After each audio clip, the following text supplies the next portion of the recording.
Ready? Good evening, everybody. You want us to read in the opening statement? Yes, sir. I hereby announce that pursuant to Section 5 of the Open Public Meetings Act, that adequate notice of this meeting has been provided in the notice which was sent to the Asbury Park Press, the Two River Times, and posted on the bulletin board in Township Hall, and filed in the Township Clerk's office on February 4th, 2022. Mayor Bontempo, Here. Mr. Santana, Here. Mr. Impreveduto, Mr. Lucarelli, Here. Ms. Weber. Here. Mayor, you have a quorum. Thank you. Wendy. Everyone, please rise for the Pledge of Allegiance and please remain standing for a moment of silence. I pledge allegiance to the flag of the United States of America and to the republic for which it stands, one nation, under God, indivisible, with liberty and justice for all. Please remain standing for a moment of silence to honor our troops both home and abroad who work tirelessly to protect us each and every day.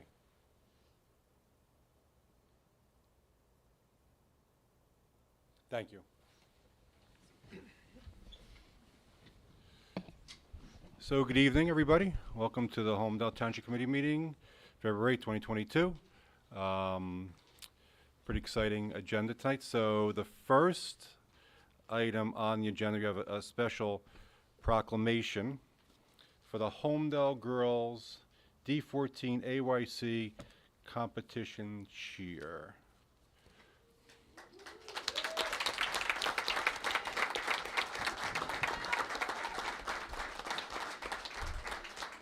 So we've been waiting to do this in person. We don't want to do it over Zoom. I like to see everybody here, which is great. Very exciting when we get a. We on, Sean? Sean, we on? Okay. So it's an amazing accomplishment that this group of girls are able to achieve. So the proclamation reads: whereas the Holmdel Hornets Division 14 competitive cheer squad had an incredibly successful season this year, competing in the American Youth Cheer Competition at the Jersey Shore AYC Championships in Trenton. The team came in first place for the D14 division, the Level 2 Grand Champions, and were named the overall Grand Champions. Whereas at the Big East AYC Championship in Trenton, the team once again came out on top, winning first place, D14 division, Level 2 Grand Champions, and overall Grand Champions. And whereas the team traveled to Florida, and once again, through hard work and dedication, not only won first place in the D14 division, Level 2 Grand Championships, and overall Grand Championships, they also won the only full paid bid to the YCADA Global Competition in Atlantic City, whereas the success enjoyed by the Holmdel Hornets Division 14 competitive cheer squad is due in part to the dedication of head coach Laurel Hernando,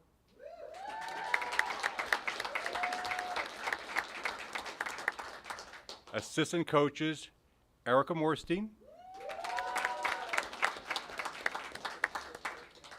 Joanne Fanzini, and Leon Lazarou.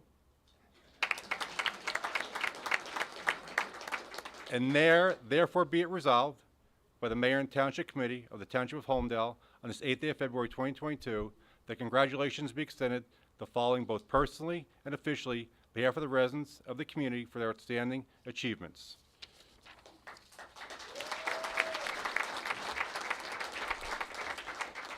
So I'm going to call your names, and then once I do, I'd like everyone please come up to receive a proclamation, the coaches as well, and then please stand up for a picture with myself and the other members of the Township Committee.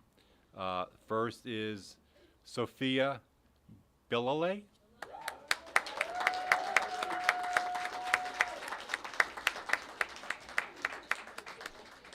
Hayden Byrook.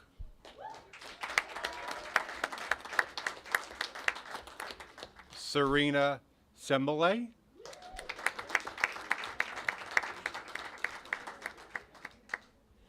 Ava Fanzini. Emily Felice. Madison Fletcher.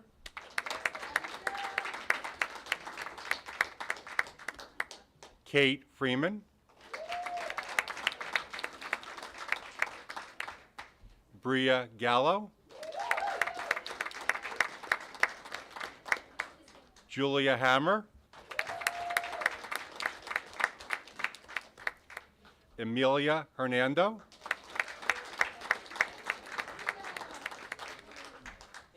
Ava Lazaru, Isabel Levant,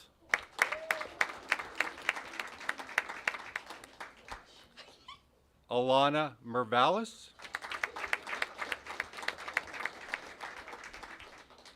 Adrian Petriello,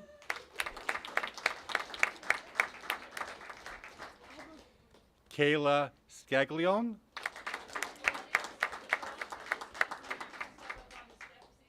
Mia Sciandra, Isabella Spicer, Ashley Warhowski, and Caitlin Warhowski. Thank you, everybody. Congratulations, guys. Congratulations. Come out and do the proclamation. Let's go do a picture with the girls. Coaches. The coaches, we should stand back here. Come on, coaches.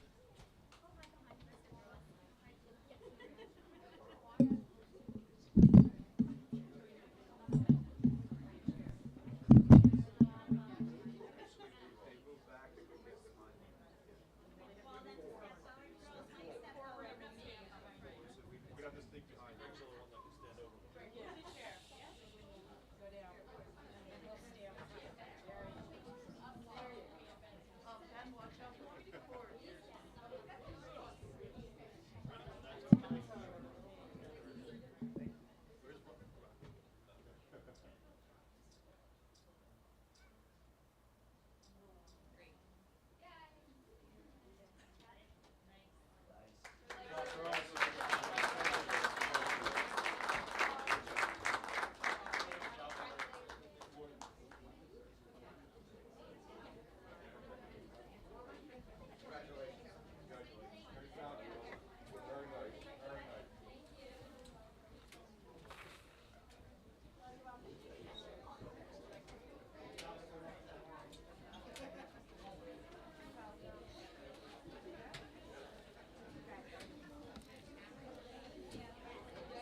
Thank you, guys. I have another special proclamation for this evening. This is also, actually, we're going to give two proclamations. I'm going to do one, and the former Assemblywoman and former Mayor is going to come up and do a second one after I do. So this proclamation for in gymnastics. Whereas Ava DeHanes' love for gymnastics began at an early age, and through hard work and determination, she has excelled in the sport. Whereas Ava DeHanes was selected for the USAG Junior National Team in 2 separate disciplines, and also earned 2 spots on the USAG World Age Group Trampoline Team. And whereas Ava represented Holmdel, New Jersey, and the United States of America as a member of Team USA at the 2021 Trampoline Gymnastics World Age Group Competition in Baku, Azerbaijan, bringing home a bronze medal. And whereas Ava earned 2 silver medals in individual trampoline and earned a gold medal in synchronized trampoline at the 2021 National Championships for the 4th consecutive year. And whereas the success enjoyed by Ava is due in part to the dedication of her coaches, Tatiana Kovaluva, Stephen Gluckstein, Vyacheslav Marazzo. That's a tough one for me, but I did it. And all of her teammates from the Elite Trampoline Academy.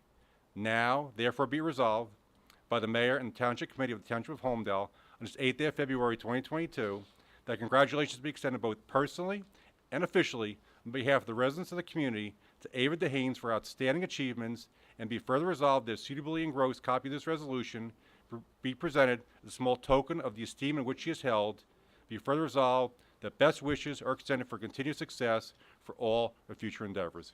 Ava, congratulations. Please come up and accept your proclamation.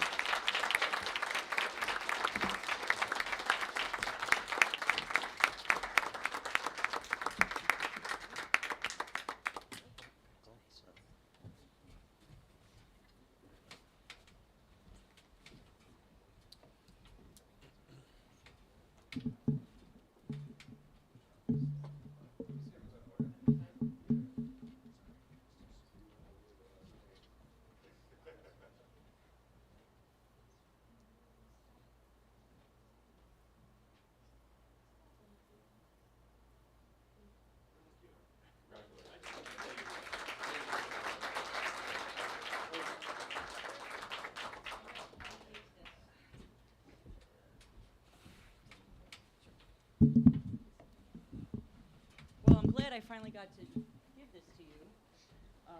On behalf of the Senate and Assembly, whereas the Senate, you could come closer too. You would think for somebody that's on the world stage, she'd be a little less, but this is what makes you so great, right? You being a little bit humble about your winning. So whereas the Senate and General Assembly of the State of New Jersey are pleased to honor and salute Ava DeHanes, an admired member of her Garden State community, in recognition of her outstanding sporting accomplishment. And whereas demonstrating her extraordinary abilities and her tireless commitment to excellence, Ava DeHanes won the bronze medal on the first day of the 2021 Trampoline Gymnastics World Age Group Competition in Baku, Azerbaijan. I looked it up. I got it. Copy it off me. As her team captured the top spot in the women's 13-14 individual trampoline final. And whereas her stellar performance continued a remarkable year as Ava DeHanes, a renowned member of the Holmdel Elite Trampoline Academy, also won medals in 2 events in the 2021 USA Gymnastics National Championship, which were held in June in St. Louis, Missouri. And whereas New Jersey's young people who set their goals high, who persevere in the pursuit of those goals, and who reach their desired milestones and fulfill their objectives, stand as an example and an inspiration to their fellow citizens of all ages. And whereas it is altogether proper and fitting for this legislature to acknowledge Ava DeHanes and to praise her as an individual of strong character and uncommon determination, now therefore be it resolved by the Senate and the General Assembly of the State of New Jersey that this legislature hereby commends Ava DeHanes and pays tribute to her meritorious record of service, leadership, and commitment, and extends sincere best wishes for continued success in all her future endeavors. And be it further resolved that a duly authenticated copy of this resolution, signed by the Senate President Steve Sweeney and the Assembly Speaker Craig Coughlin, and attested to by the Secretary and the Assembly Clerk, be transmitted to Ava DeHanes on this night. Thank you. Congratulations. Mama can get a photo.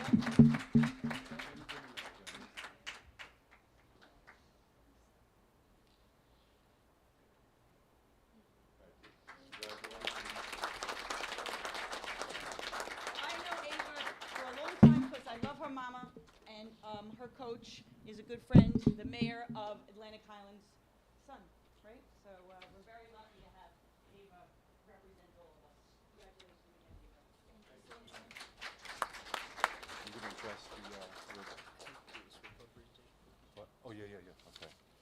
Okay, so we're going to go right to, yeah, so, everybody is welcome to stay. We're going to go into, we're going to go into a presentation by our engineering firm, which some might find very exciting. But if you're not offending us by leaving. So I'll give you guys a second if you want to leave. Thank you guys for coming out tonight. Congratulations again, everybody. Thank you. Thank you.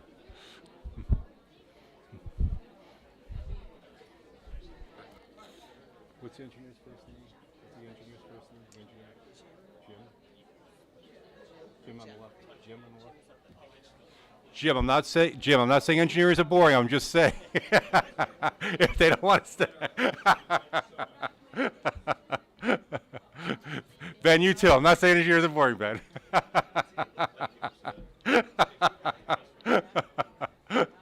Ralph likes engineers, so he's the front row.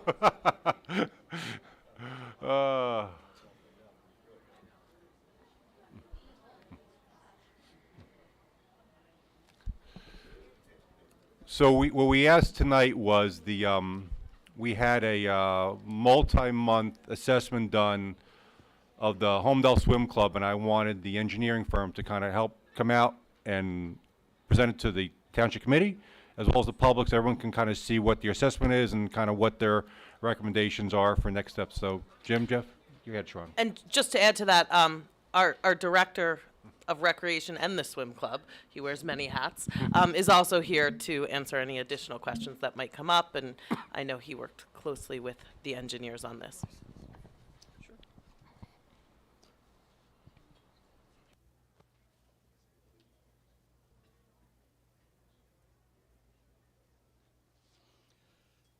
Mayor, may I begin? Thank you very much, and good evening, members of the governing body. My name is Jim Orris. Is the mic on? Hold on. Does that work now? That works. I'll just move a little closer. Sorry about that. You can actually pick up the mic. You don't have to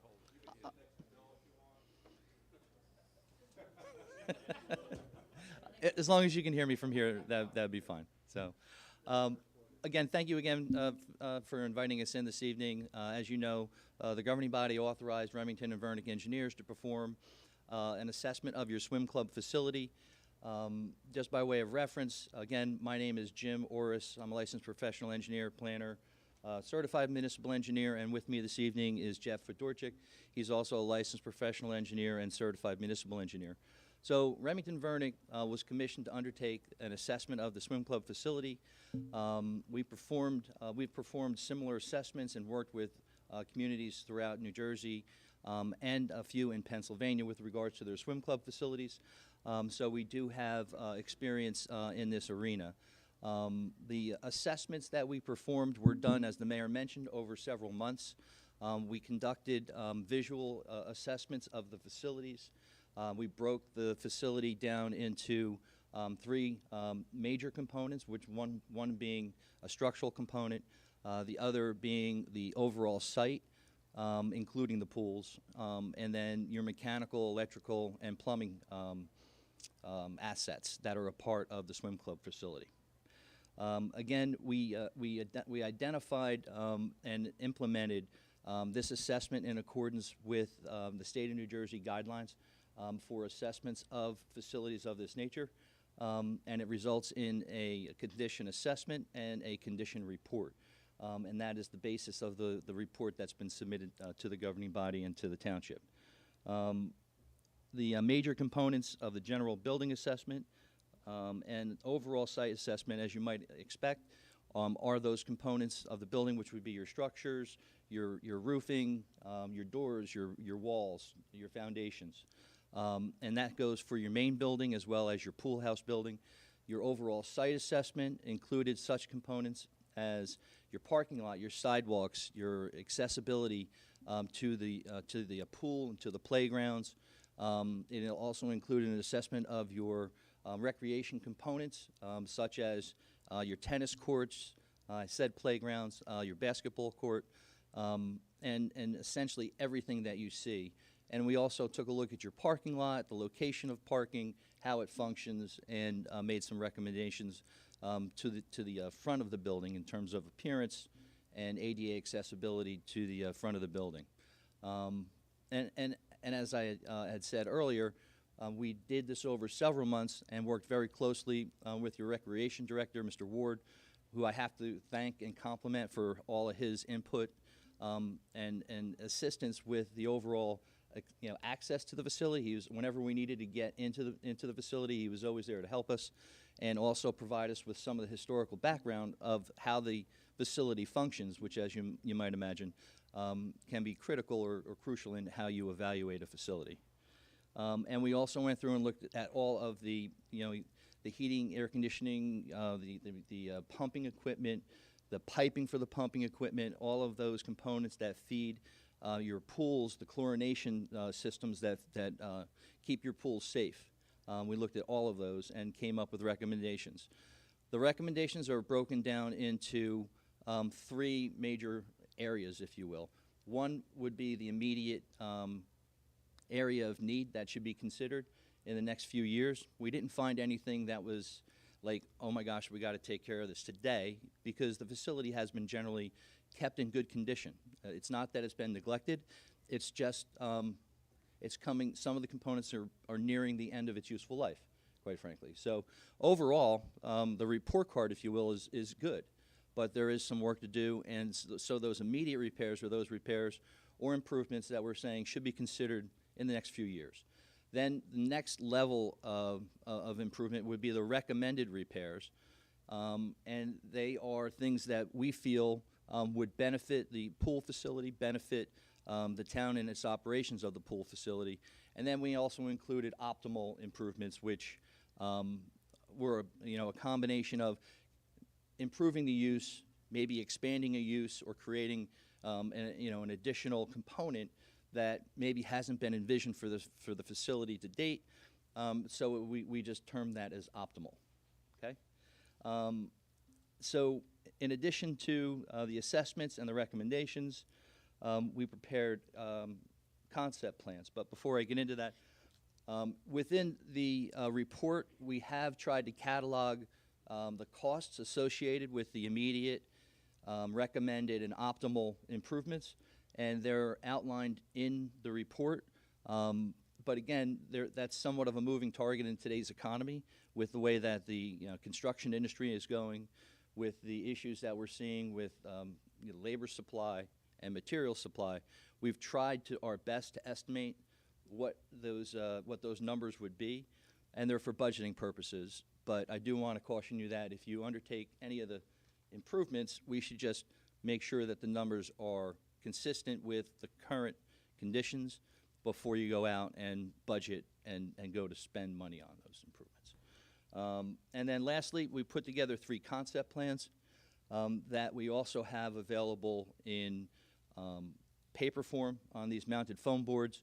And in addition, we brought pictures of the facility that Sharon can help us hopefully page through. But before we do that, just summarizing the cost of the repairs, the immediate repairs and improvements are approximately $1.3 million.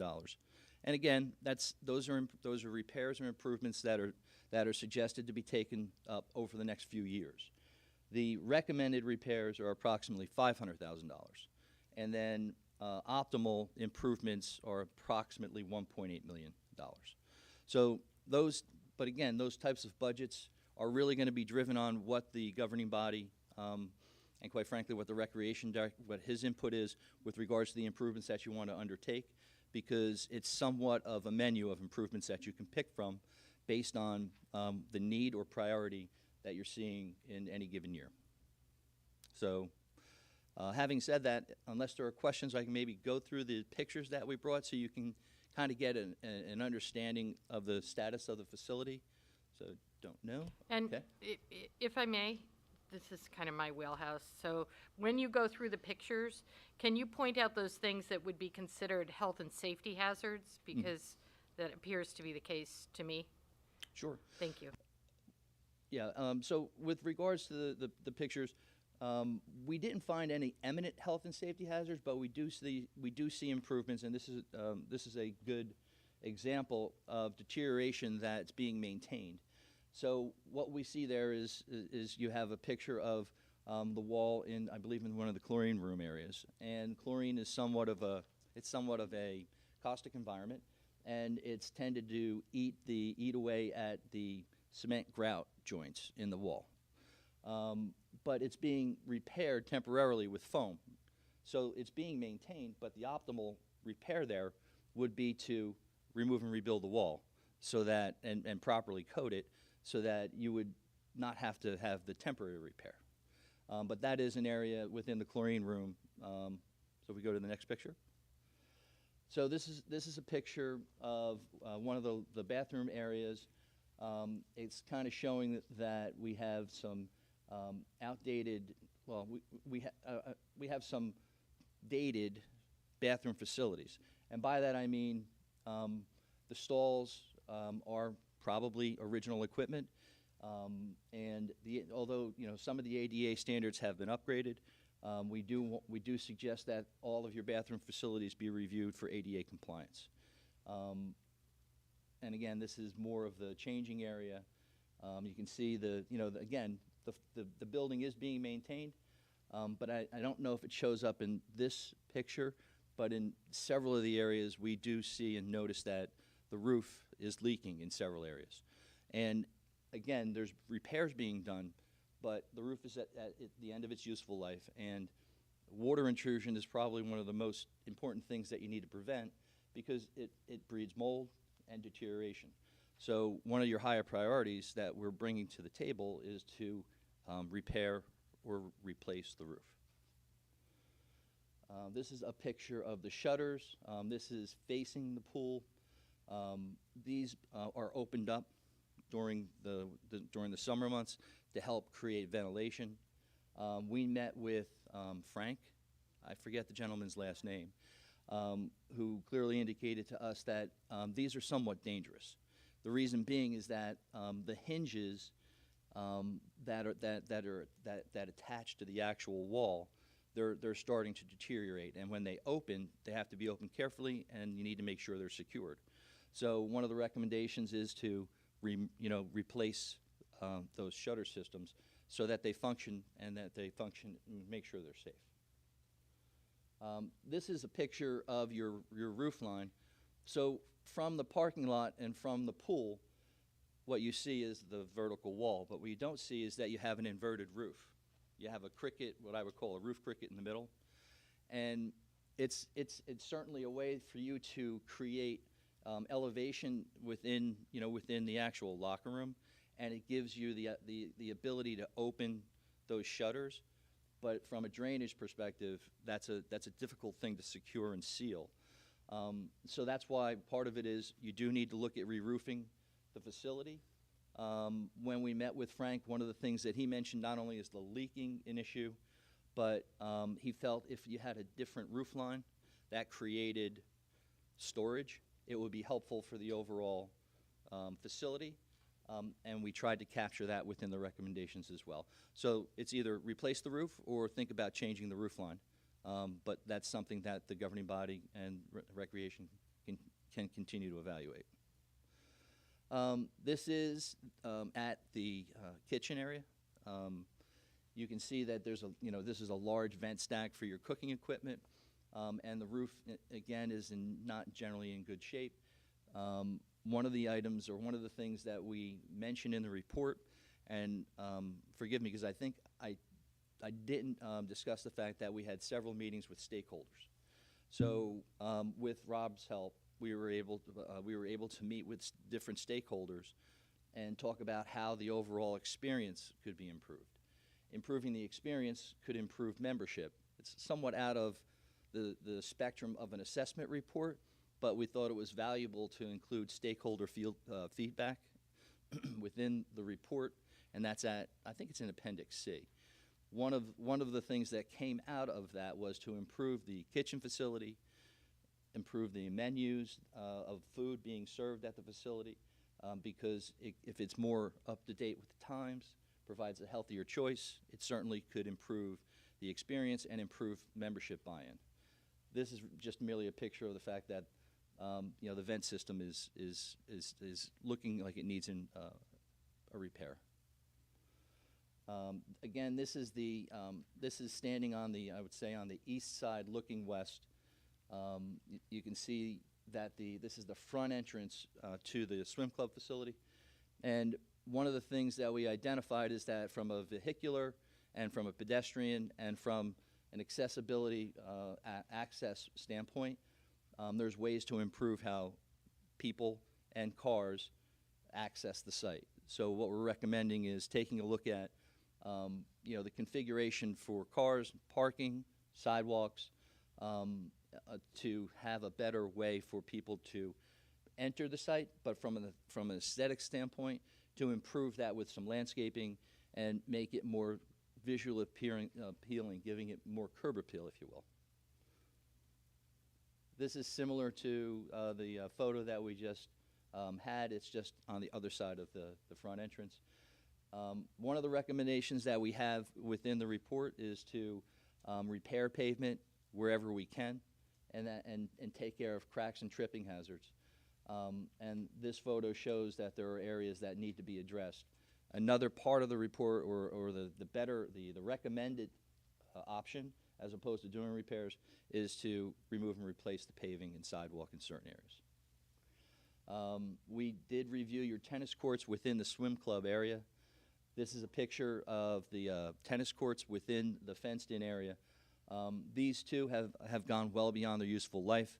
There's evidence of repairs, as you can see in the different color green, where crack sealing has been tried. It's been attempted, but what you have is your subsurface ground conditions are the real issue here. So as much as you try and patch the top, it's always going to move and crack. So the only way you're really going to be able to rebuild these tennis courts with getting a 20-year useful life out of them would be to remove them completely, take care of the sub-drainage and the subsoils, and then rebuild them from the ground up. This is just another photo that shows the condition of pavement out on the site in certain areas. This is adjacent to some of the dirt areas on the east side of the parking lot.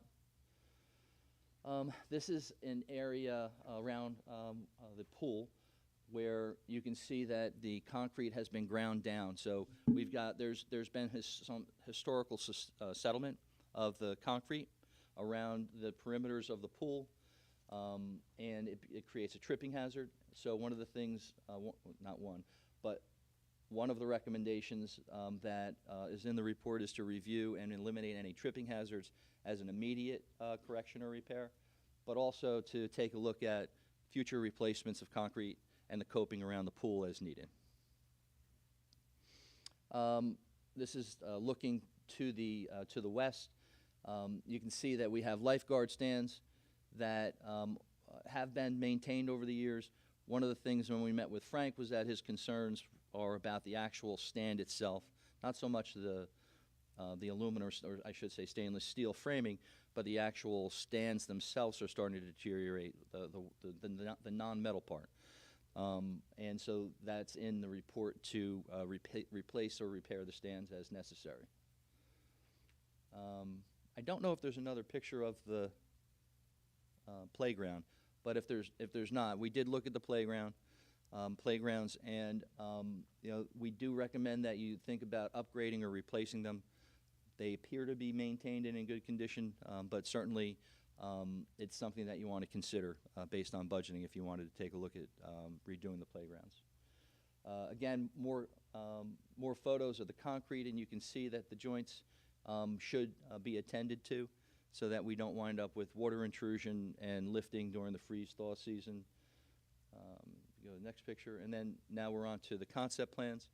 And again, we have concept plans here in paper form, but we also have them on the screen. I'm going to struggle with my eyesight here, so give me 1 second.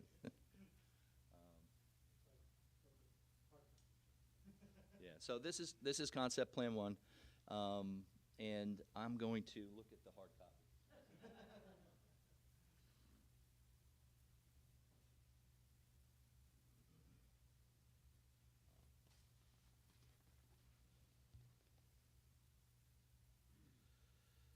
So within concept plan 1, as you move from the left of the sheet to the right, one of the items that we had identified, and this came back from stakeholder feedback, was to think about installing a new spray park. Spray parks have become very popular. We do feel, and we've done spray parks for several communities, we do feel that it's something that would improve the membership experience and be a draw, if you will, and provide alternate recreation for different age levels in addition to the pools. We're also showing installing a new playground next to the existing playground. Moving to the right, again, we have the existing tennis courts. And then with the stakeholder feedback, we received feedback that adding more tennis courts, pickleball courts, to the facility would be a benefit not only to the facility, but could be a benefit for the community at large. So in addition to having your tennis courts rebuilt, adding pickleball to your tennis courts within the current fenced-in area, you may want to consider adding more recreation at the facility, which would include some basketball courts and tennis courts. Just by way of reference, though, I went back on Google Earth and saw that at one point in the history of this site, there were clay tennis courts in this general location.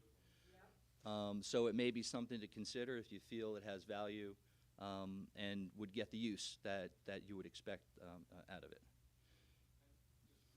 For the record, the pickleball courts would be the same courts as the tennis courts within the tennis courts, correct? Yes, Not Committeeman, thank you. separate. It's They would not be- separate, but correct, thank you. multi-use. Yes. Thank you. And then also we're showing that the parking lot should be looked at to be reconstructed because, again, the pavement is at the end of its useful life. Everything from this site drains from the east to the west, and then it goes into a drainage ditch. So there's an opportunity for you to look at stormwater management improvements to improve water quality downstream. If you wanted to consider that, you're under no obligation to do that currently because it is an existing facility. But if you're going to undertake improvements, being green, if you will, would be something to take a look at to help improve with water quality. And that is it for Concept Plan 1.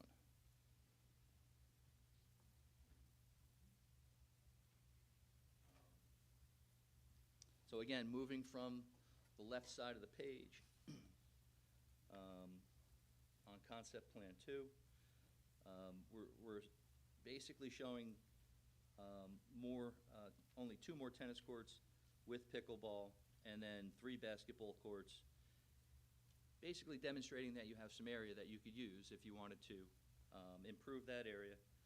We're also showing the parking lot being reconstructed, and there was some feedback about adding a jogging or walking path around the perimeter of the facility, so it's something to consider if you wanted to add that recreation component to it. And then the parking lot, in addition to your paved parking lot, you have a gravel parking lot that is down the hill, if you will. So when you want to use that parking lot, it's a little more difficult to get in and out of, and it's gravel. One of the items we had said in the report would be to regrade the gravel, to recondition it, if you will. But then we also added another option, which would include paving the drive aisle, so it's easier to maintain, but keeping grass or gravel paving so that you're not adding so much impervious coverage. So it's something to consider as a part of the overall report.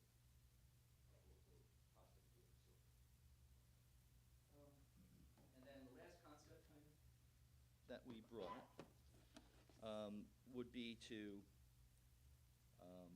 and again, this concept plan, it shows the reconfiguration of the vehicular access and how the front of the facility could function better.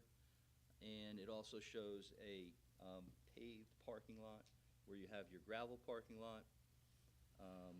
And as a part of the stakeholder feedback, some of the stakeholders felt that having an additional covered area for events so that you could have events not only for the swim club membership, or maybe if you had groups that wanted to have a venue where they could have an outdoor area, if it were to be the cheerleading team, or it could be any group that wanted to use the facility, they could make arrangements to utilize that facility.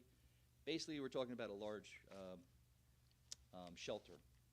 They're commercially available, and we put in some estimates of cost for that as well.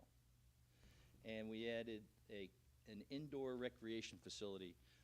Some of the stakeholders indicated they felt that having an indoor recreation space would be beneficial. I think the swim club, wasn't the swim club coach, it was the swim coach, the dive coach, had some recommendations with regards to improvements to the pools, to the dive tank, but also felt having an indoor swim pool would be beneficial to his group. The pools themselves are in relatively good shape. If you notice, I didn't talk that much about them because they are in relatively good shape. Some of the pools need resurfacing.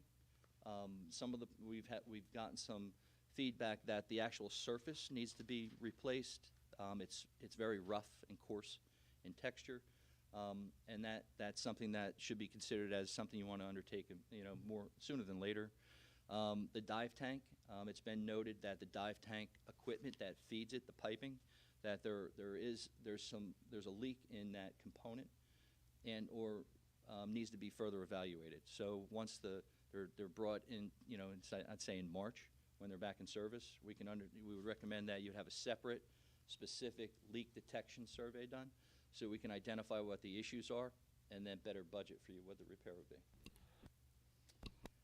And with that, I would like to open it up to any questions that the governing body might have. Is the expectation with the concepts you guys have developed, maybe it's a question for Bob, that the swim club becomes, instead of a 3 or 4 month open sort of facility, to more of an 8 or 9 month open facility?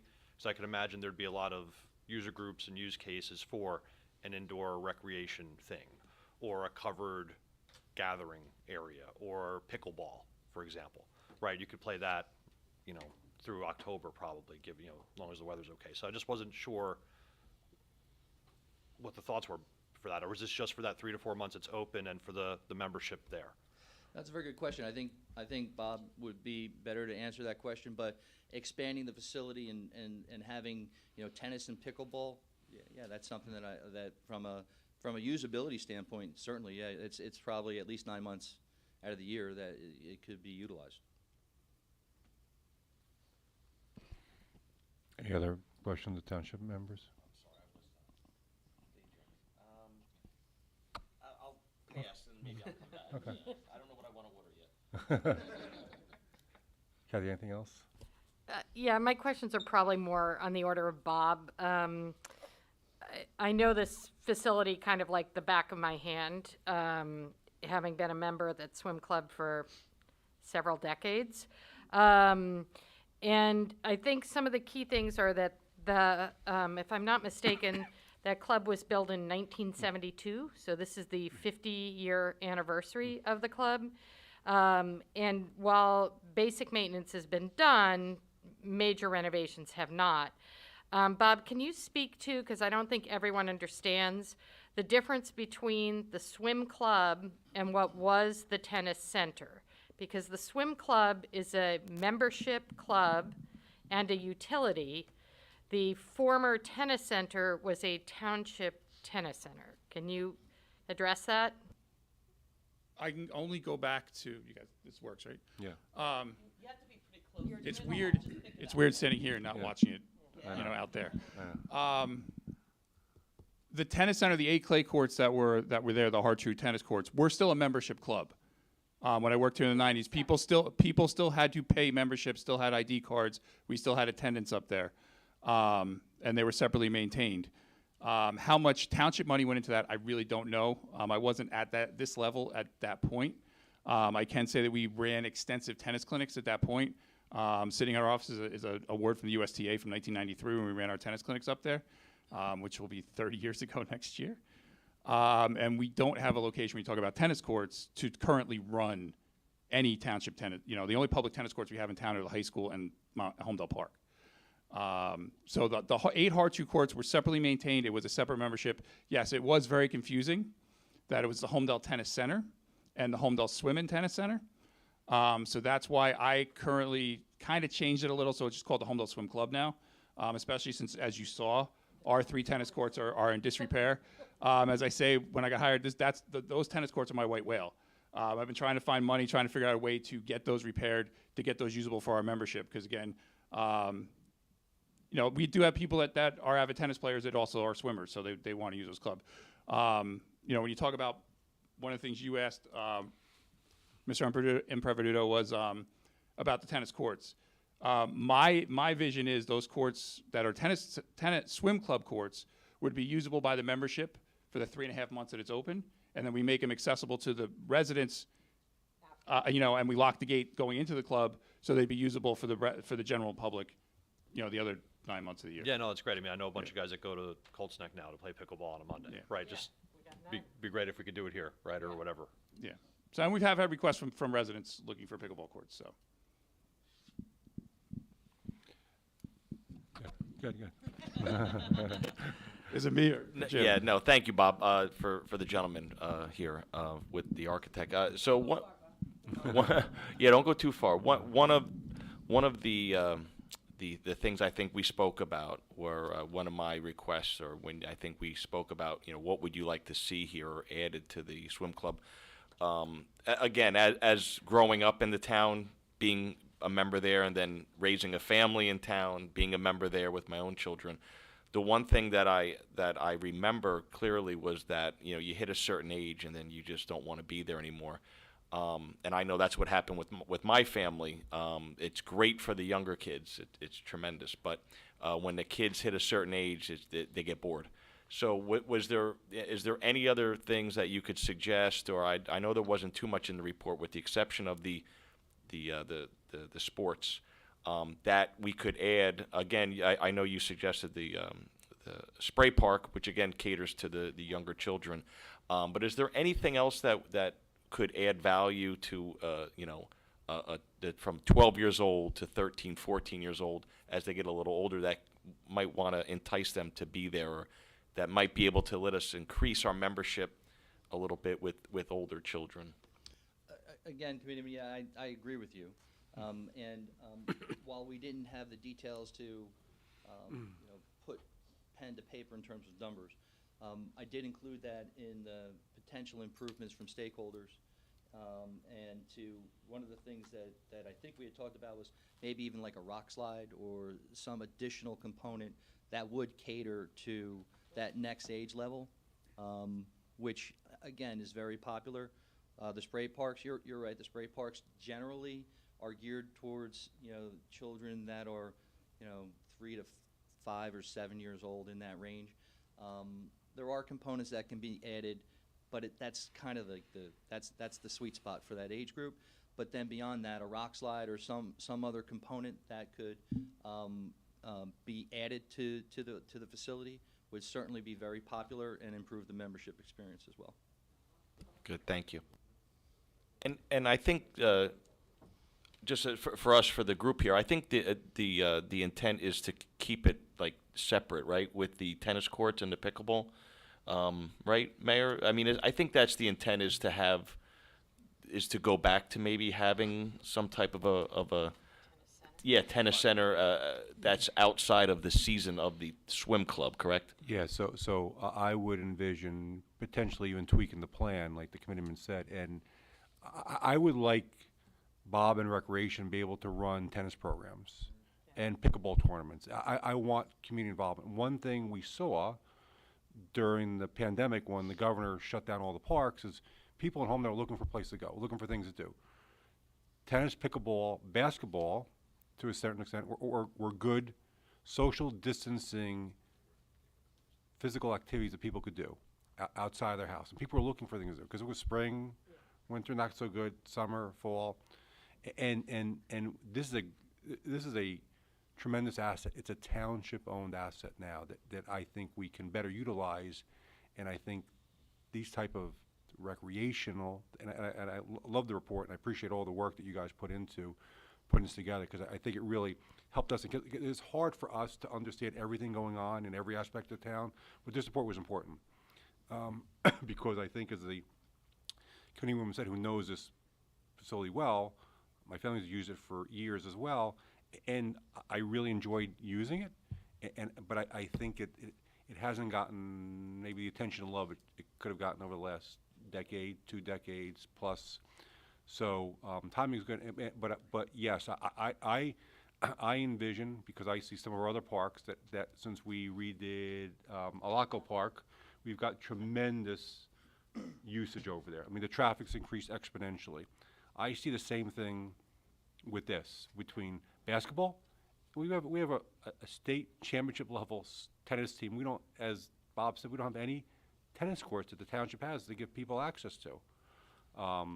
And we're missing that. So that's one component that I've mentioned over the years that I think we really need to invest in to help. So, and I think this is a great location for it because it was there, it's there, and I think that tennis, pickleball, and basketball are the 3 key components that we could leverage. And I think it would help in the spray park, help Bob's membership. I'm a big fan of the rock slide. I think those are huge. I think those bring in more of the teenagers because it's fun, it's exciting, there's some thrill where it's not boring. And I think, you know, that may be like a 4th option to look at, to say, hey, if you guys want to look at this and really want to invest, you need a different pool. You can use an existing pool, whatever it would be. So I think that what the committeeman said, it makes sense, you know, and I want, because I think we're at one shot at doing this and doing it well. And I think timing is right to kind of make a move on this. So if you could maybe do a supplemental, and if you didn't do it already, and look at that We suggestion, certainly can, Mayor. that'd be great. Absolutely. And just to add one question, maybe perhaps I should know this, and I apologize if I don't. I think there's, in my mind, there are almost 2 separate discussions, right? One is about improving and fixing the membership experience related to the swim club itself, which is a mix of in-town and out-of-town members. I don't know, what's the split? Do we know offhand? I don't know. Bob might know. Bob might know. Okay. Allison might know. 60/40. Okay. last year. Okay. 60 residents, right? Oh, it's the other way. So, and But we bring in more revenue more from revenue out of from town out-of-towners, right. memberships. Yeah, no, 100%, and I'm not discounting anything here, right, to be very clear. I just think that I guess when I think about things, that the level of investment should benefit as many people in the town as possible, more so than folks that are coming from out of town. We can't control it, but when I think about the incremental investments we're talking about, I mean, I think about, to Greg's point, the basketball courts, the pickleball, the tennis, which can be used, but then are also going to provide benefit to only, I would assume, only residents of town. Yeah, so. Out of season, maybe I'm wrong. So let me see if I can clarify things a little bit here. First of all, the swim club, because it was set up as a utility, has been at no cost to the taxpayer of this town. It is a separate financial entity that has been completely self-sustaining. And in fact, and I think this is just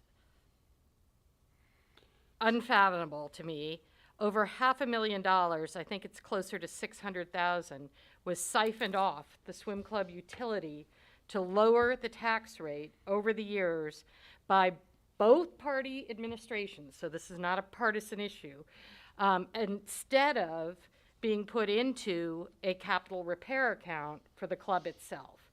So it's important to understand that the swim club facility has been a zero-cost facility to the taxpayer. The original bonding for that was paid for by the members of that club, not by the taxpayers. So while the club does have non-residents and resident usage, the residents of this town are not paying for a non-resident experience. Au contraire, because we charge non-residents more, and last year increased the rates significantly, those non-residents are actually carrying the club to make that experience possible for our residents at a lower cost. Do you follow me? I do, so we're saying that any improvements or anything laid out in the concepts is not actually coming at taxpayer expense? It would be bonded for and paid for over time, like the original club was, out of the swim club membership revenues. Okay. For the swim club. Now, the area that is the tennis center is not part of that utility, that property, because I've pulled all the maps and looked at this. Anybody correct me, but trust me, I've done my homework. And that area was is owned by the township and paid for by the taxpayer. And yes, the tennis center did run lessons and generate revenue, but it was fundamentally funded by the taxpayers. And as far as who can use those courts, they were open to the public. So yes, the programs that Bob runs can be for residents, but court usage, just like any of our parks, is generally open to the public as No, well. that's Does that helpful. help explain it? It does. I'm It's not- very confusing, and most people don't understand it especially because of the way it was named, the tennis center and then the swim club in Tennessee. Yeah, and I'm not, right? by the way, arguing against any of this, right? Yeah. I just, for me, No, I'm it's just a trying good to clarify clarification. it. Yeah, it's a Yeah. great clarification. And I Yep. think these are very much needed. And I think it's clear to me that this is an underutilized facility in many ways, and that it's a great spot for this too, by the way, right? So very much in favor of us leaning in here, and I would say, and argue, maybe we're not being necessarily proactive, but advancing the ball a little bit here. I just want to make sure I understand the landscape, so to speak. Anything else, Kath? Anything else, Prakash? So,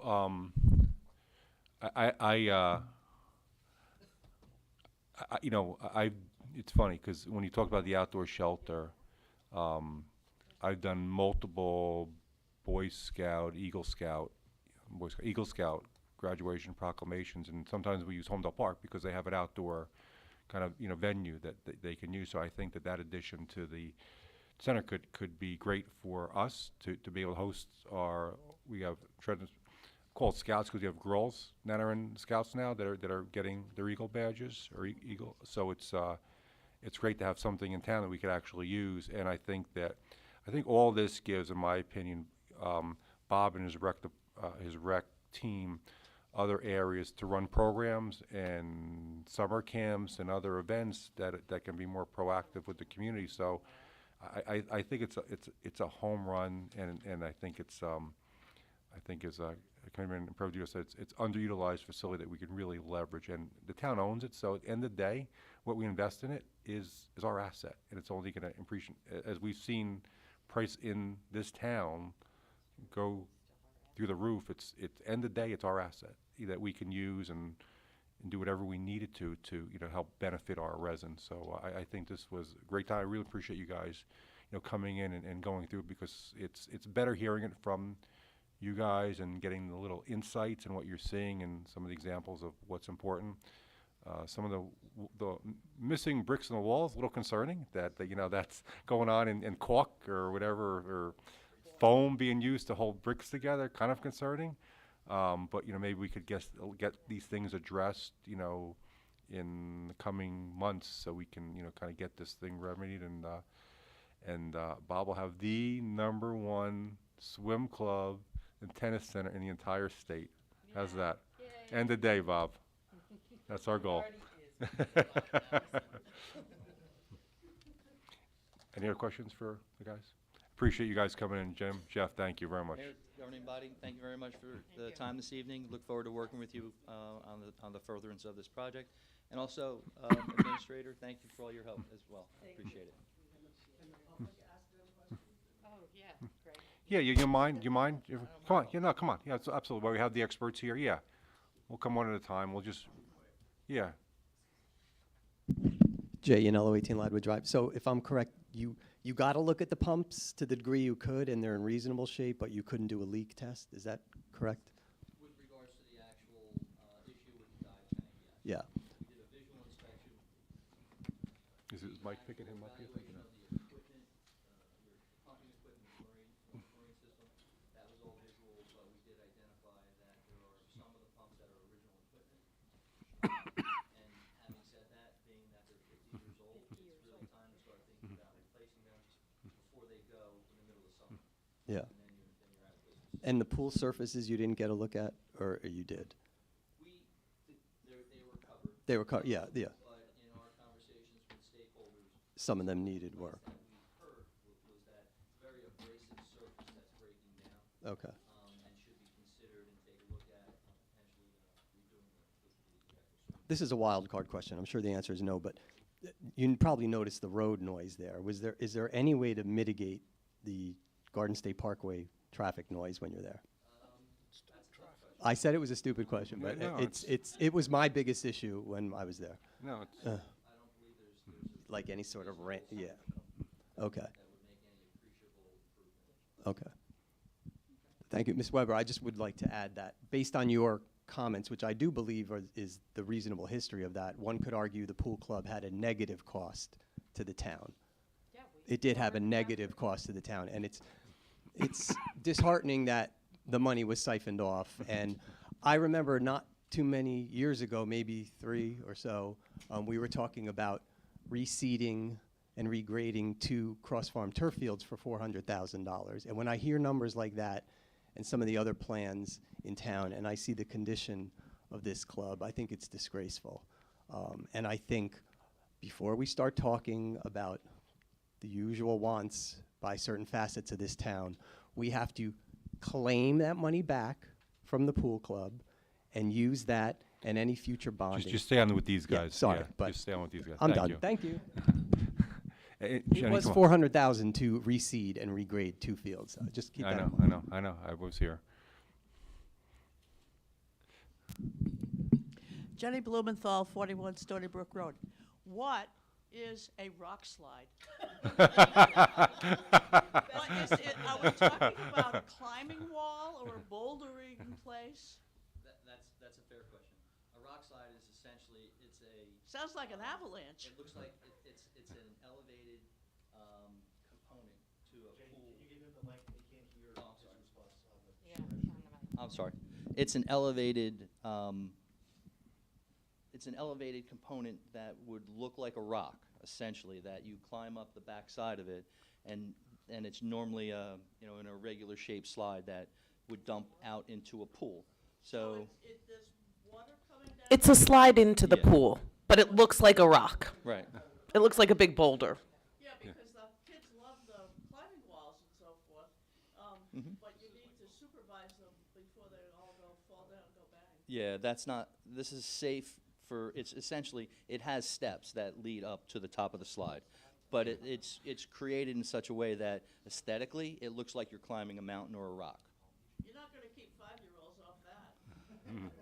I can That's a good imagine my point. grandchildren, that'd be the first place they go Yeah. when they're 5 and 6. I have confidence in our recreation director that he would have the right programs in place.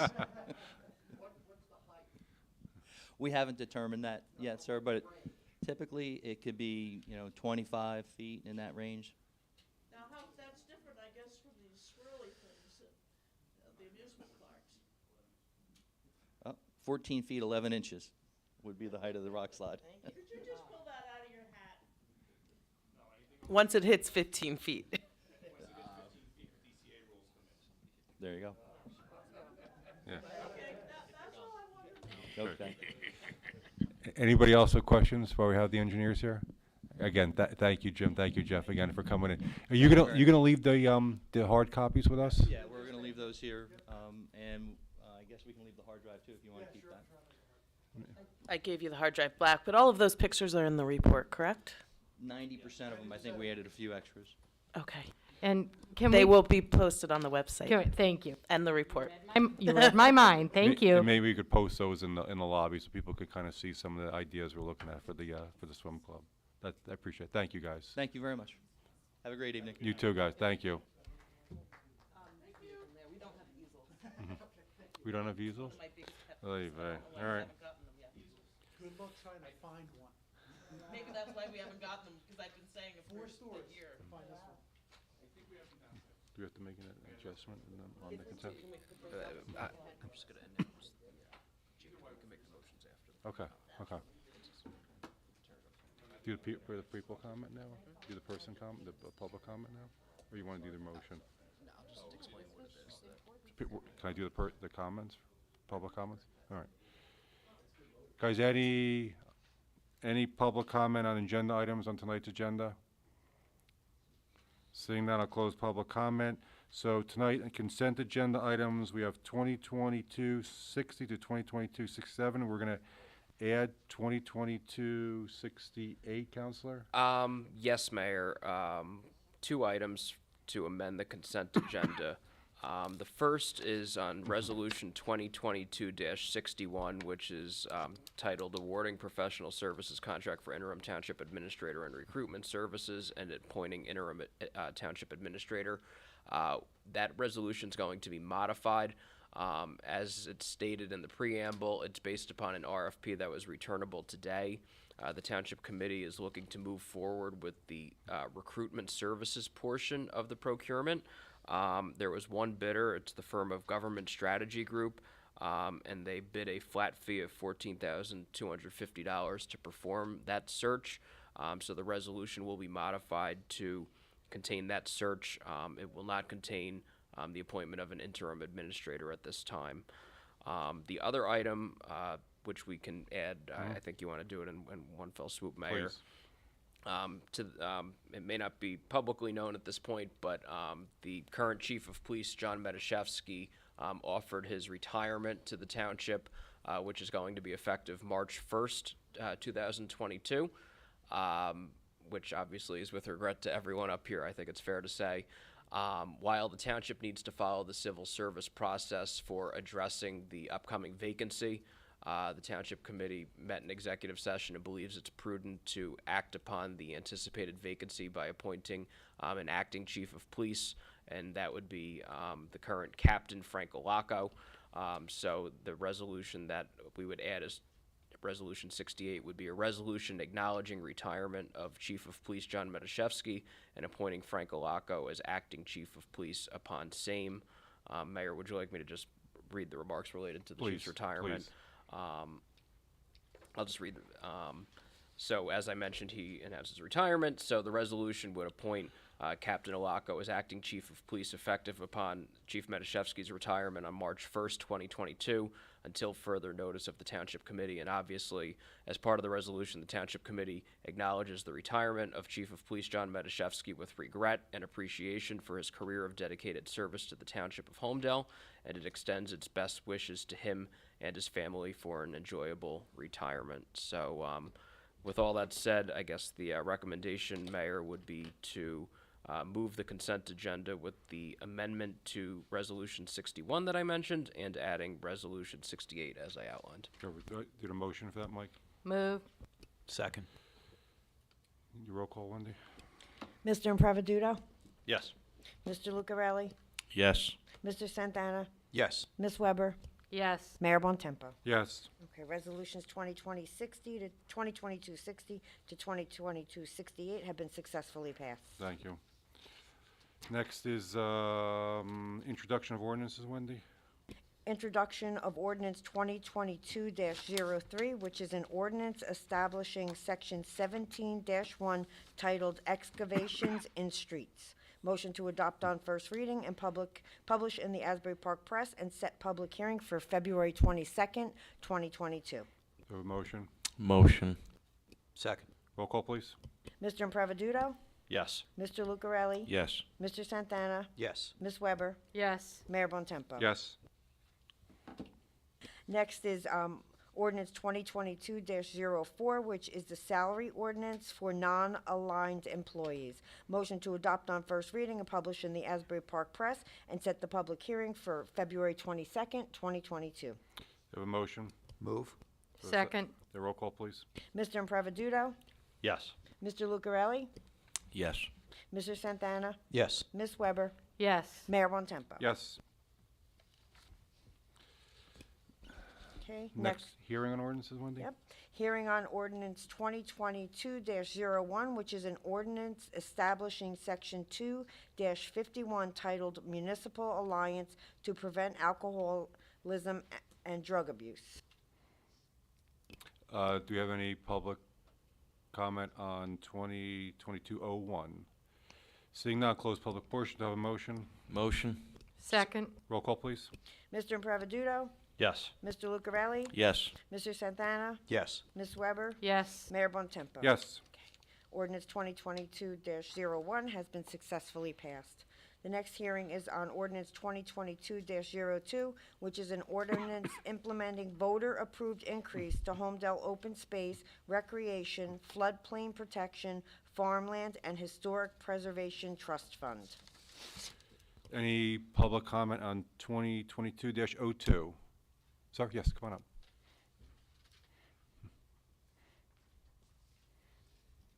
Hello. Wes Fagan, 50 Chestnut Ridge Road, Holmdel. As a Holmdel resident of 30 years, I recall our grassroots effort to acquire the Chase Tract and save it from development. In 1998, we instituted an open space tax to enable us to qualify for matching funds from other entities. We had a clearly defined goal, and we were successful. At the time the tax was instituted, properties were generally reassessed every 10 years or more. You had a stable assessed home value for 10 years, and if new ratables were not added during that time, the tax rate was adjusted upward to cover additional spending. The open space tax was a % of your assessed value. The total dollars paid by an individual owner was constant for that time. In 2013, the state mandated that Monmouth County would be part of the Real Property Assessment Demonstration Program.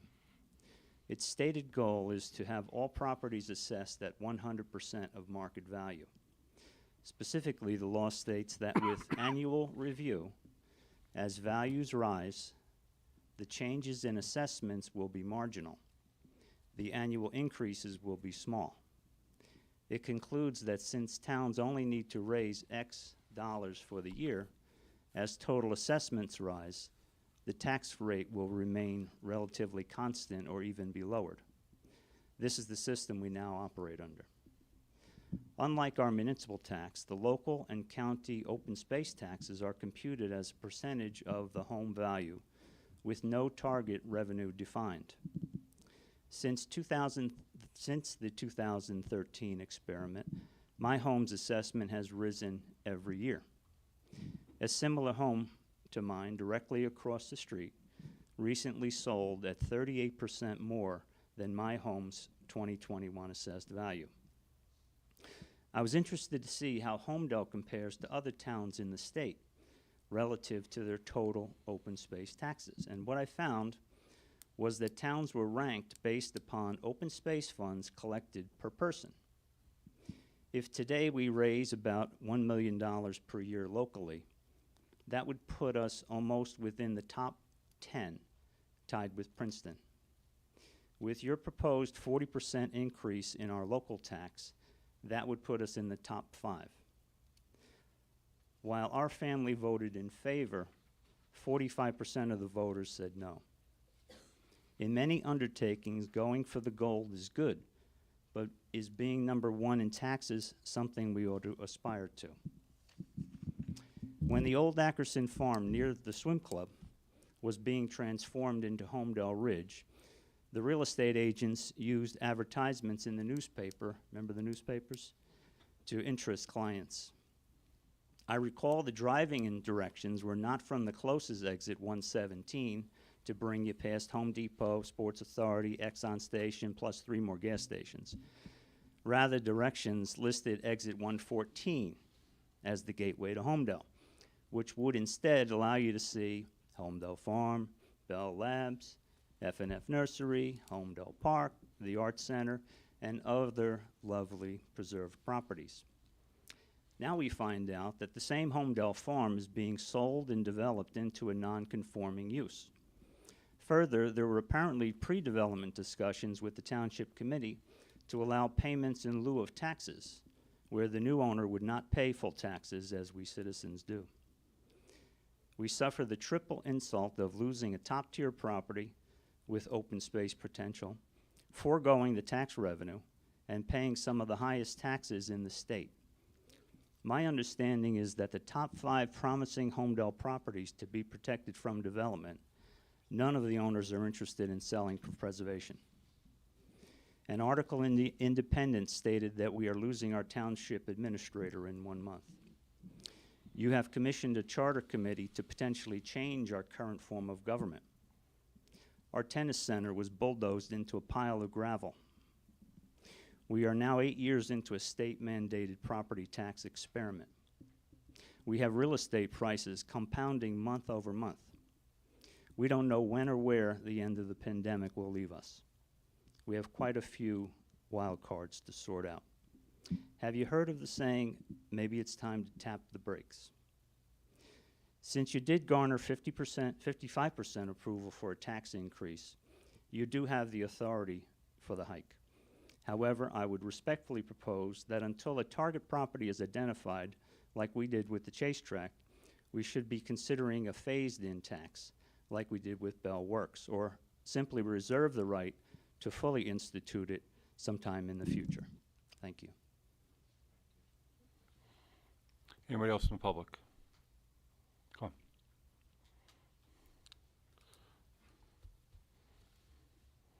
And we're on 2022-02. Ron Emma, 32 Ladwood Drive. Just a quick follow-up to that gentleman's question. Where can I find the 5 properties that are potentially on the open space list? That's number one, because I don't know where to look on the website. Is there a list, a public list? He referenced the 5 potential. That's one. And number 2, before you go, Sharon, status on the repair of the fire truck. We're on 2022-02. We're only on. Oh, we're not only doing on public comment hearing. now? No, we're on hearing on 2022-02. Okay, so it was the question on the open space, and I'll come back for the fire truck question. Yes, so your question on Is- the open space, where's the list? Yeah, is there a list? I think we had it, was it our last meeting or There- the meeting before that? I'm not exactly sure what the gentleman was referring to, but we did do a presentation on open space and where potential funds would go if the voters chose to approve it. And there were some, I believe there might have been some properties as potential properties that might have been listed. And that presentation is on our website.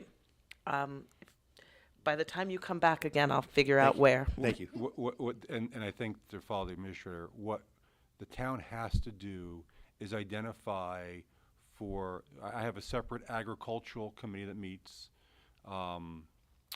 Allison is our liaison to that. And their job was to identify potential properties in town. And between former Mayor Fink, who's on there, and some of the farmers are on there, they've identified every single property that needs to be identified. So if it does become available, we get grant money to matching funds, or sometimes we just have to put in a little amount, like we preserved the Callan Farm. We put a little, the state paid, the county paid, and then we paid a little. So it's a process you have to go through. So we've identified pretty much, these guys were pretty extensive. They looked at they know the town better than I do. Every single property that was out there is on that list, and I know we published it, so it's on the site. And if not, we can certainly get it out to you as well. But I know we posted because we had to do it publicly. And that list is the SADC SADC, list. correct. And that was at a meeting, so I'll find what meeting it was. Thank you very much. Mike and Sharon, just a procedural question, actually, to Mr. Fagan's point. With the ordinance, is this a yes or no proposition, or could it be phased? I mean, I guess I'm asking as part of a discussion too, should it be phased, based on his points and what the group here thinks? I mean, I know we passed it, right, as a community. What options do we have, I guess, is what I'm first asking, and then second, what's everyone's thoughts? Well, so the tax we did was for multiple sessions. When the presentation was done, we have not maintained some of our properties well. We have houses, some historic, that are falling apart, that the community uses.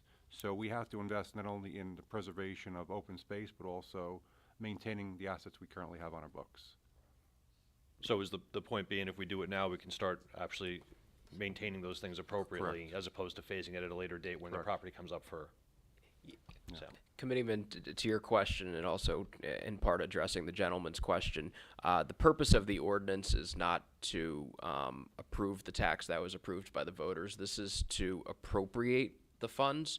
And with the ordinance, there's basically different buckets that the State Open Space Trust Fund allows you to use these proceeds for. They're very specified, such as they're all listed in there: recreational conservation, farmland preservation, historic preservation, blue acres. Our ordinance basically says that the committee is saying that all of those purposes are permissible, and that this would allow the tax to be implemented and used for any of those purposes. Now, any future Use of those funds is obviously subject to the discretion of the Township Committee, and any appropriation is going to have to be approved by resolution of the committee. The one benefit of implementing this now is that it codifies it and makes everyone aware that the trust fund is going to be used for this purpose, and also in terms of any potential acquisition, you could certainly bond against the revenues that are contained in it. So it's important to have the appropriation taken care of. So if there was a future targeted property that the committee wanted to move on, it's important to have this taken care of as a procedural first step. All right, thank you. Certainly. Good, yep, yes, Ralph. This is only on 2022-02, correct? Ralph Blumenthal, 41 Stony Brook Road. I'm just going to build a little bit on Wes's comments. I've long felt that the way this tax is structured, and I think it's a state mandated way of having a fixed % tax rate. For the township budget, when you want to increase the budget, you need to explain it. Whereas with this fixed tax rate, as ratables go up, and I think we're in a time of inflation, automatically the tax goes up. This really hit about 10 years ago when there hadn't been an evaluation or assessment in a while, and all of a sudden everybody's assessment doubled. The result was this tax automatically doubled, and the amount of revenue the township collected doubled. This year, assessments are going up an average, I understand, of like 11%. So the amount this tax will collect increases by 11% with nobody doing anything. Nobody justifying that they need more money or are collecting more money. I believe, and I'll refer this to Mike, I believe that's a state mandated structure, that it's a fixed tax rate rather than the way the township budget works and the way the school budget works, the county budget works. Is that correct? I'm looking at the statute, and it does seem to indicate that the total amount can be set as an amount or a rate, so I think there is some flexibility. I think this conversation needed to be had last year, not right now. Yeah. But in the towns that I've been in, I've certainly seen it as a rate of a penny or two per 100 in assessed value.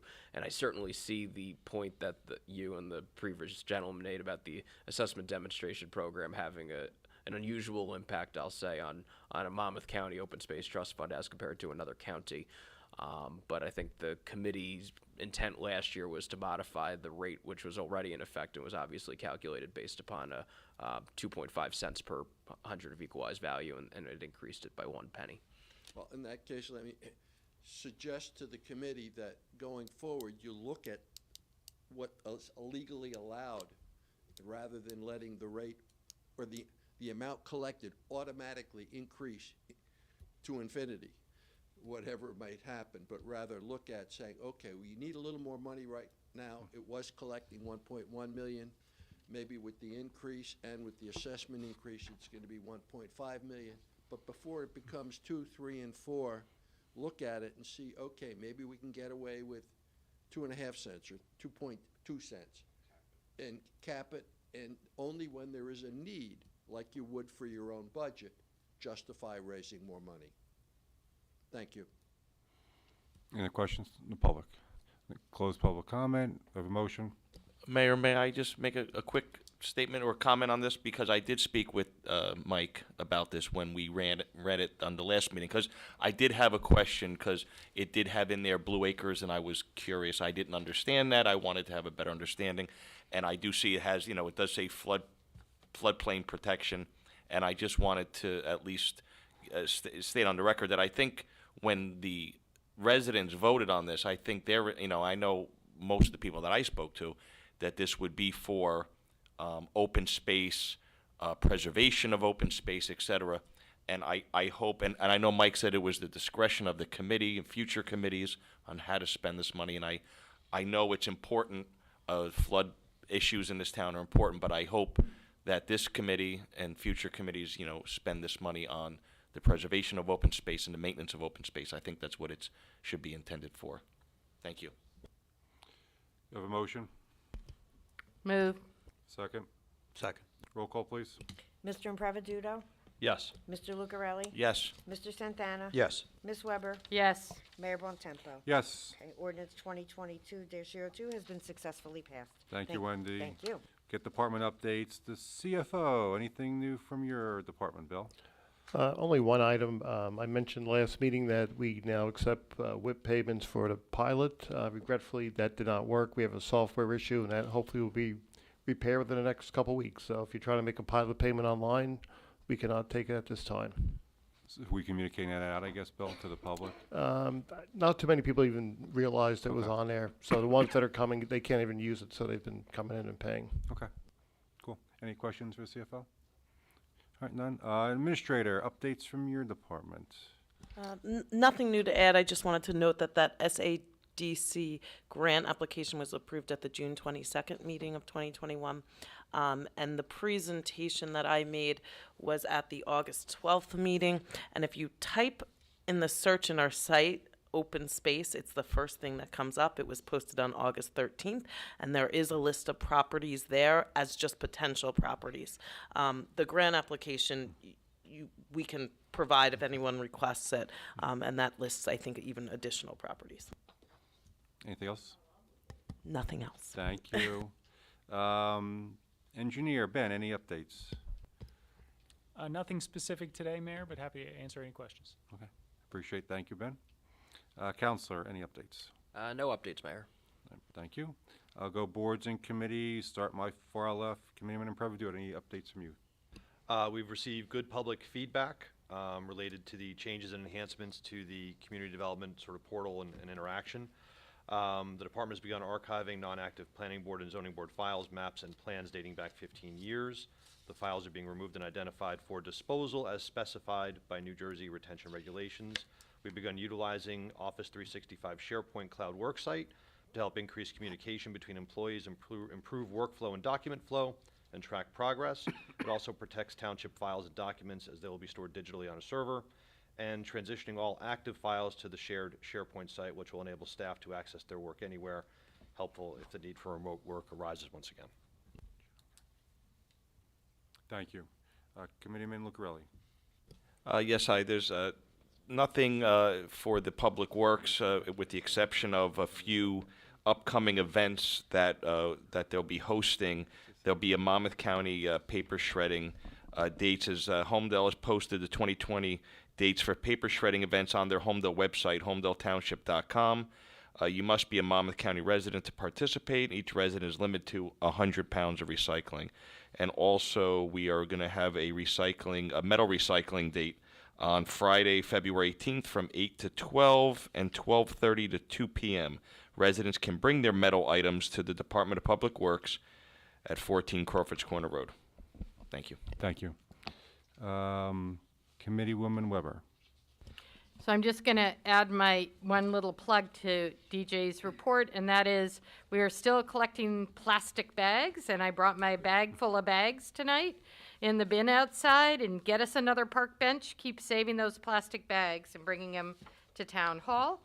On the recreation front, I'm pleased to share that we received a recreational improvement grant of $50,000 from the New Jersey Department of Community Affairs.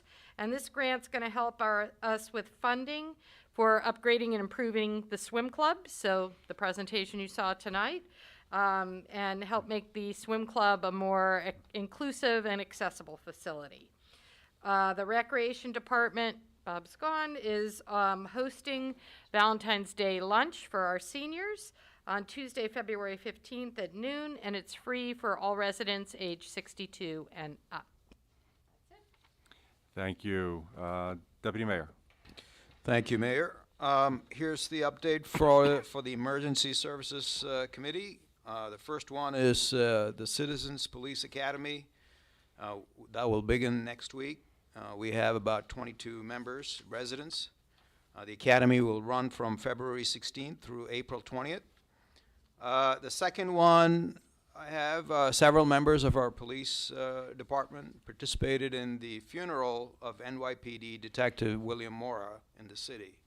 As you probably heard about Detective William Mora and Detective Rivera, who were shot, I believe, last month. I want to take some time to thank the officers. I mean, I actually shared this via an email. I want to thank our police officers for putting themselves in dangerous situations to protect us. We should thank them. The Emergency Services Committee held its first meeting this year. I was joined by representatives from Bayshore Hospital, the Holmdel School District, Bellworks, and Department of Public Works. We received 2 grants. One was for distracted driving enforcement. That was in the amount of $10,000. And for residents, distracted driving means texting, using a phone, eating, drinking, putting on makeup, etc. I said this to my daughter, so please make sure you communicate this to your teenage children. We also received a Dwi Saturation Patrol grant in the amount of $20,000. We've added 2 new firefighters to our Holmdel Fire and Rescue Company number 2. And lastly, you may have heard that there have been a spike in theft, car theft and burglary in Holmdel. So the police department has identified and arrested a driver who committed a burglary on Fremont Court last week. The suspect's passenger had already been arrested and charged. As thefts and burglaries involving vehicles seem to be on the rise, Holmdel Police would like to remind residents to lock your cars and take all keys and key fobs with you when exiting a vehicle, even if the car is in your driveway. Also, please remember, these guys are using your garage door openers to get into your garage. If you leave your car outside unlocked, you may be in danger of them getting into your house. So please be aware of that. Thank you. Couple updates. So on Saturday, I participated in the Jersey Shore Chinese School Lunar New Year. So I want to wish a happy Lunar New Year to all the Holmdel neighbors who are celebrating. I joined the Jersey Shore Chinese School this past weekend in their virtual celebration of the New Year. The school has been an incredible partner with our Holmdel community, participating regularly in our events, serving as an education and cultural resource for our residents. As I said in my remarks on Saturday, the beginning of the Lunar New Year is viewed as an opportunity for a fresh start. As we look forward to the coming of spring, hope for a season of prosperity, renewal, and peace for all of our Holmdel neighbors. In exciting news, because the Township Committee gets updates frequently from the police, update on the Laurel Avenue Railroad Bridge project. I know it's on everybody's minds. Everyone, every day probably thinks about that bridge and the impact it's had. So we were just informed by the Monmouth County Engineering Division that the county will be installing updated signage on Laurel Avenue to warn drivers about the low overhead railroad bridge. Long time coming. You're not far, I'll explain it. The intention is that the upgraded signs, which will include flashing lights, which will be placed on both approaches to the bridge, will prevent collisions with the bridge and also avoid having large trucks turning around in busy traffic that cannot fit under structure. Because if you guys have ever seen that, when the truck finds out they can't, they try to do a K-turn, it really ties up traffic. Both these situations ultimately result in road closures. When the structure is hit, it delays the trains and stops the trains because they need to be checked by their engineering, and puts extra burdens on our DPW and police and sometimes fire and first aid as well. So that's going to be happening in the near future. There's a second phase of a decade-long, right, Ben? Decade-long, 3-phase project, and ultimate result will be from Holmdel, Monmouth County, and New Jersey Transit create a more permanent solution going forward. So this is phase 2 of phase 3 that's been going on for a decade. Right, Ralph? A decade. So with some very sad news, passing of our first aid squad member, Paula Hoffman Ford, who died yesterday.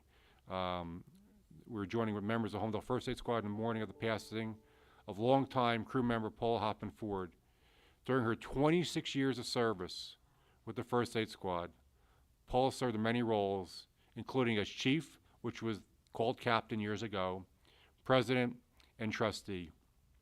Even after her and her husband moved the wall a few years ago, Paula continued to drive to Holmdel several times a week to volunteer for first aid squad shifts, where she'd literally sit in the first aid building for her entire shift, just going out on calls as they came in.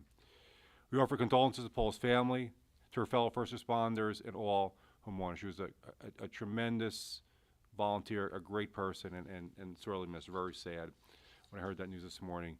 And just one other quick comment. If you heard the counselors' additional resolution we added tonight, so we anticipate in a future meeting we're going to recognize the chief officially and publicly for all his years of service as the member of the police department, and as I guess over a decade as the chief, and done an amazing job, and also recognize Captain Lacco, who is now, we appointed tonight as the acting chief, as the Chief Mashevsky retires effective March 1st. So look for those that want to be here and those who are watching on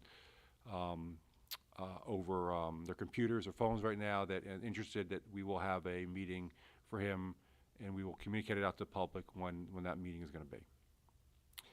And that is my updates. With that, I will close the comment and I will go into public comment. Yes, sir, with the hand up.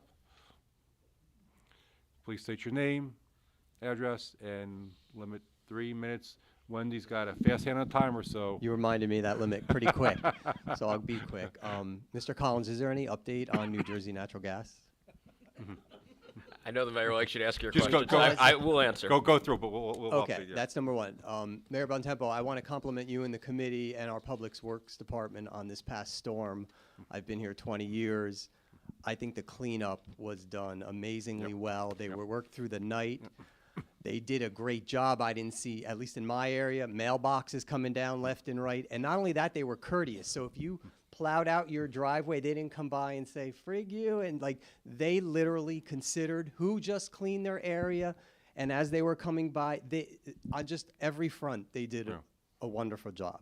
So please pass that on. And you know I'm not always complimentary up here. No.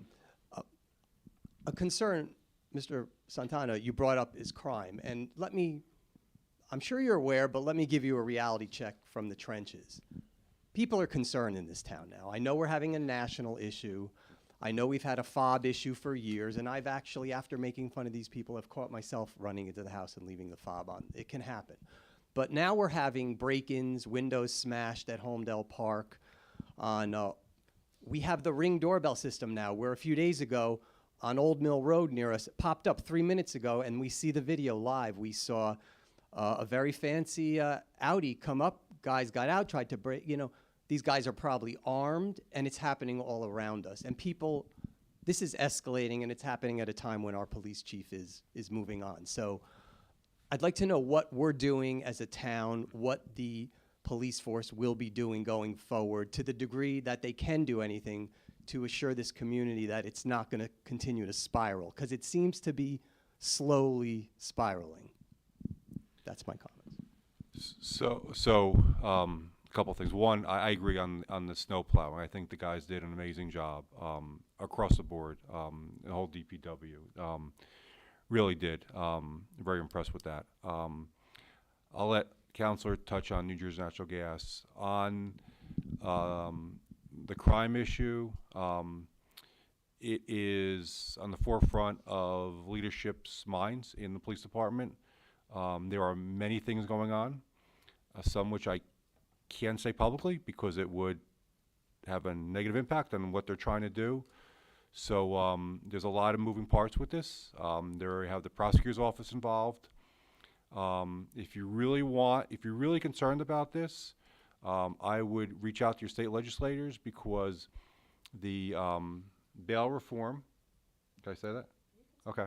The bail reform legislation they passed is a joke. Right? Like people, if you decided to rob a car and got caught, the courts, because of the overcrowding or whatever the Democratic controlled legislature's doing, they're just flipping people out. So you'll be back on the street tomorrow.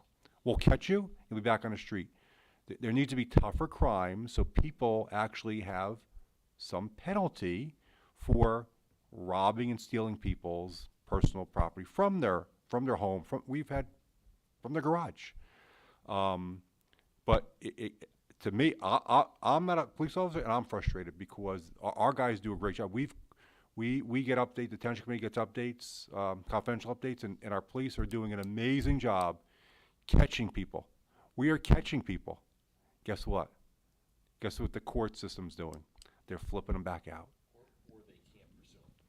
There's a Yeah. no-chase policy. So Yeah, no, and I respect your comments. I agree with your comments. I'm just as frustrated that I might encourage you. I realize you can't talk about operations or strategies, but I think it's time because, again, this is starting to fester and people are worried.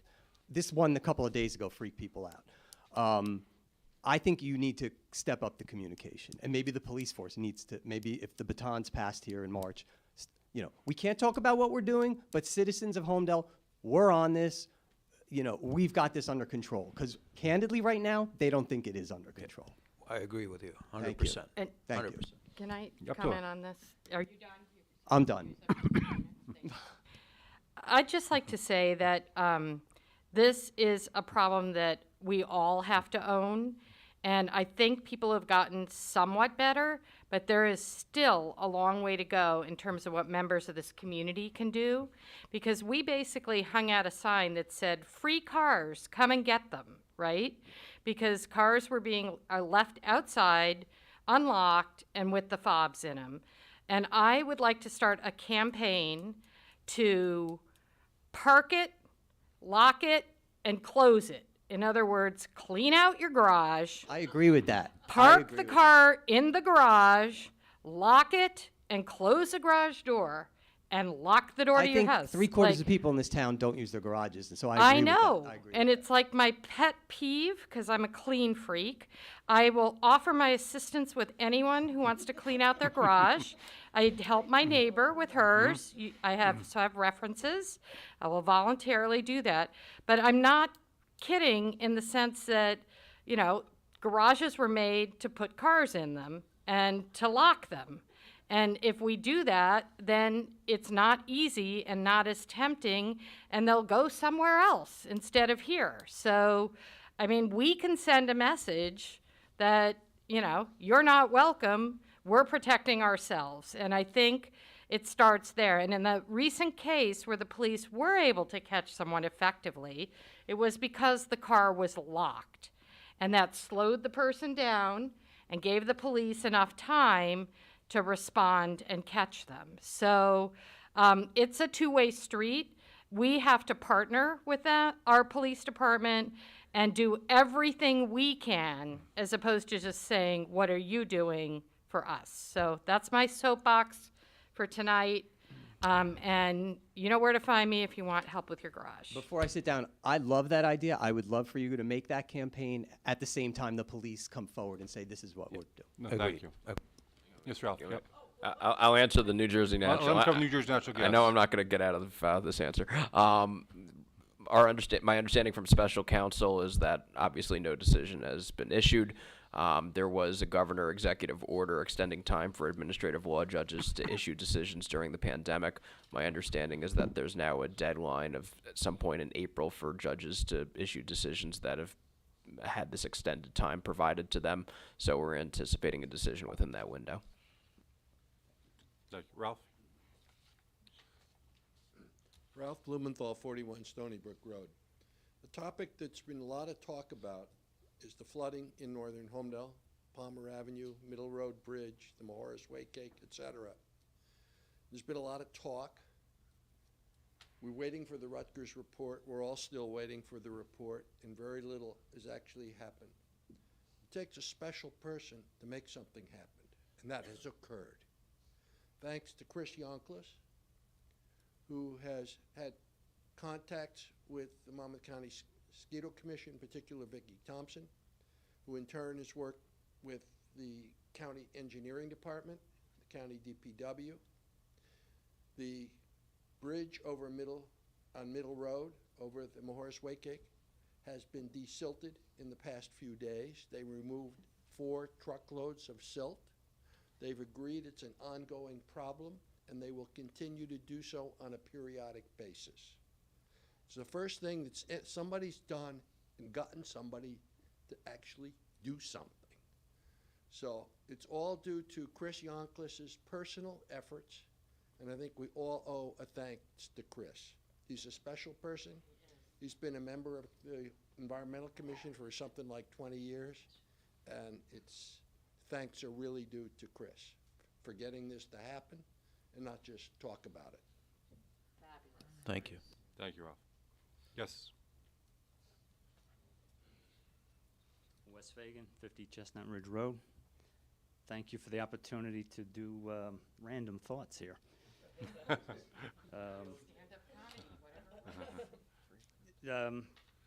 I've been a lifelong resident of Bay Shore. That Laurel Avenue where that train bridge is, that was called Thrill Hill. That was an extremely dangerous situation there, and they flattened that out over the years. Yeah. Yep. Additionally, I worked in New York and in New York, the trucks aren't allowed on the parkway. And one of the reasons is because they have very low bridges. And where I worked was an entrance to one of the parkways. And what they did is they imagined that that's the bridge. They suspended what amounted to 5-gallon buckets filled with sand off a chain. And so when the truck came down, it hit and he said, what the hell was that? And realizing that, there's a low bridge ahead is one approach, cheap. Yeah, that's kind of that's the concept plan here. And the other one I was thinking about was when a pole vaulter goes over the bar and he hits the bar falls down. Yep. So Yep. again, similar thing. Yep. Doesn't have to be over-engineered Correct. necessarily. Yep. It recently came to our attention, we have to shovel the sidewalks now with snow? Not always. Not always, well, except when it snows, obviously. But that we did not have to do that for a time. Yeah, he's the one that started, I think. Well, Okay, I just wanted to cover, because my wife was out there for 3 hours clearing that sidewalk. Well, why weren't you? Poor thing. I was, just for reference, I was just out there this morning with my dog, and somebody hadn't cleared out there the sidewalk, and I almost wiped out. So I was ready to sue this person, so you'd be better off doing it. It's just in my area, most people walk on, it's a wide street, people walk on the street more than they do on the sidewalk, regardless of the, and then you have the neighbor that doesn't shovel it, so you don't really have a continuous walk anyway. She said that if she clears her sidewalk, she's gonna call the cops on her neighbors and have them all ticketed. I hope this isn't on TV. Oh, my Lord. It is. The pool club. We've been a member 30 years of the pool club. Generally, as the kids have moved off and on, the tiers that there's August only, there's senior, there's family. If somehow we could gear the tiers toward, like, it's just my wife and myself. We don't want to go there necessarily on a Saturday afternoon when it's completely packed. We'd rather go 5 in the evening, 6 in the evening, and stay till closing. So we're talking about expanding the number of people that reaches. So if we could just look at the different tiers of membership. Lastly, regarding the cars, my wife is a long-term member of the Neighborhood Watch program. Extremely effective program. Very interesting meetings. In fact, the meetings are right here. So you have chairs all around here, and the police put on a planned presentation. Everything is very interesting. People from the FBI have come in. Through that program, she has caught a car burglar in our neighbor's driveway, and they were arrested. That was 5 o'clock in the morning. She caught that person. She is. I'm going to bring her next meeting. Thank you very much. Thank you. Thank you. Anybody else in public? Yes. In December, we were told it was still an 8-week waiting period. Unfortunately, these are very unique parts. It's not like you're getting something for your, I don't know, Ford Explorer. They're specific to the fire trucks, and they're claiming a supply chain issue. December 15th, we were told it was 8 weeks out. That should put us in the next couple of days. The part should be in. We're waiting with bated breath. We have ordered the other fire truck, though, and we'll get that in approximately a year or so. Ron Emma, 32 Ladwood Drive. That was my second question about the ladder truck that was ordered. So do you have a delivery date, or is it just a year out? Because it's been 6 months already, right? So, and that's number one. Number two, do we have an opening? Could the fire station looks fantastic. Do we have a completion date? Because everyone's looking forward to having a centrally located firehouse. Thank you. So they're trying to tell me March. I'm telling them they have to do it sooner. So in the next couple of weeks, it should be substantially complete. There'll always be some punch list items that still need to happen. We're trying to firm up when that is. This is the world we're in today. Due to COVID, there have been delays on the construction of that building. And then later on in the spring, so that will be like a soft opening, and then later on in the spring, I think the fire department is planning a bigger celebration. So stay tuned for that. Absolutely. Anybody else in public? Seeing none? You think you Motion. spoke once already? Second. You spoke one? Thursday. It's at 9 a.m. and it's via Zoom. 9 a.m. Zoom. Probably 9 till about noon. 9 to noon. So buckle in. Buckle in. It's going to be fast and furious. So a motion to Motion. Second. adjourn. All in favor? Aye. Have a good night, everybody. Thank you for coming out.